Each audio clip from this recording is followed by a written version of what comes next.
Clip number 823۔ اس clip میں قرآن پاک کی سورہ طٰہٰ کی آیت نمبر 80 سے 82 تک کی تلاوت، ترجمہ اور تفسیر قرآن صراط الجنان آپ سماعت فرمائیں گے۔ بسم اللہ الرحمن الرحیم۔ ترجمہ: اللہ کے نام سے شروع جو نہایت مہربان رحمت والا ہے۔ یا بنی اسرائیل قد انجیناکم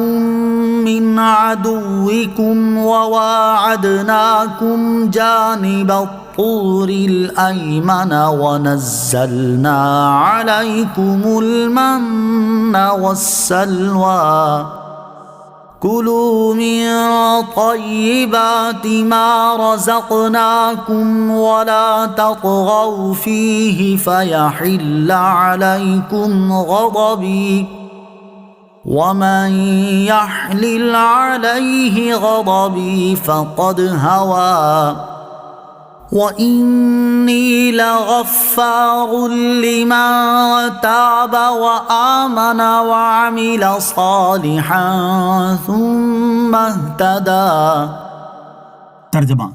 اے بنی اسرائیل، بے شک ہم نے تمہیں تمہارے دشمن سے نجات دی اور تمہارے ساتھ کوہ طور کی دائیں جانب کا وعدہ کیا اور تم پر من اور سلوہ اتارا۔ جو پاکیزہ رزق ہم نے تمہیں دیا ہے اس میں سے کھاؤ اور اس میں زیادتی نہ کرو کہ تم پر میرا غضب اتر آئے، اور جس پر میرا غضب اتر آیا تو بے شک وہ گر گیا، اور بے شک میں اس آدمی کو بہت بخشنے والا ہوں جس نے توبہ کی اور ایمان لایا اور نیک عمل کیا پھر ہدایت پر رہا۔ یا بنی اسرائیل،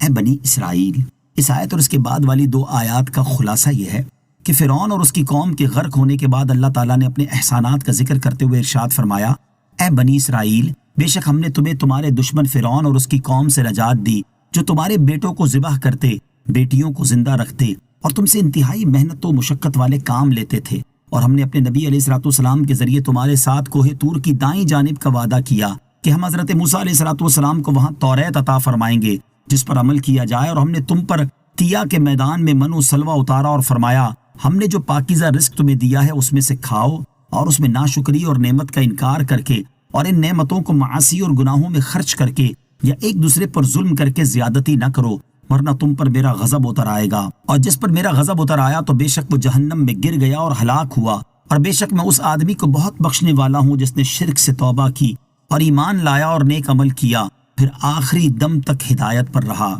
توبہ کی اہمیت اور اس کی قبولیت۔ اس سے معلوم ہوا کہ توبہ ایسی اہم ترین چیز ہے جس سے بندہ اللہ تعالیٰ کی طرف سے بخشش اور مغفرت کا پروانہ حاصل کر سکتا ہے۔ علامہ اسماعیل حقی رحمۃ اللہ تعالی فرماتے ہیں: جان لو کہ توبہ صابن کی طرح ہے، تو جس طرح صابن ظاہری میل کچیل کو دور کر دیتا ہے، اسی طرح توبہ باطنی یعنی گناہوں کے میل اور گندگیوں کو صاف کر دیتی ہے۔ البتہ یہاں یہ بات یاد رہے کہ وہی توبہ مقبول اور فائدہ مند ہے جو سچی ہو، اور سچی توبہ اپنے گناہ کا اقرار کرنے، اس پر نادم و شرمسار ہونے اور آئندہ گناہ نہ کرنے کے پختہ ارادے کا نام ہے۔ اور جو لوگ فقط زبان سے توبہ کے الفاظ دہرا لینے یا ہاتھ سے توبہ توبہ کے اشارے کر لینے کو کافی سمجھتے ہیں تو وہ یاد رکھیں کہ یہ حقیقی توبہ نہیں ہے۔